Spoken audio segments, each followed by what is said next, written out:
Akibat kecelakaan, suami Indah Kalalo harus jalani 3 kali operasi. Kabar kurang mengenakan datang dari suami Indah Kalalo, yakni Ibrahim Justin Werner yang alami kecelakaan pada Mei lalu. Indah menceritakan tentang kondisi suaminya saat ini yang sudah membaik meski masih harus menjalani operasi hingga 3 kali. Sang suami sedang berada di Australia untuk memeriksakan kondisi matanya karena berbayang saat melihat. Indah mengatakan suaminya itu memilih Australia karena memang nyaman jalani pengobatan di sana. Dijelaskan Indah, kondisi kelopak mata sang suami tidak sejajar akibat kecelakaan motor yang telah dialaminya.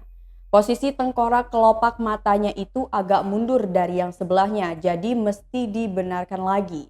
Sekedar informasi, pada 11 Mei 2021 lalu, Indah Kalalo sempat membagikan foto Ibrahim Justin Werner di Instagramnya.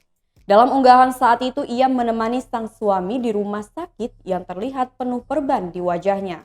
Indah Kalalo pun menjelaskan kalau suaminya telah mengalami kecelakaan motor dalam caption Instagram yang diunggahnya.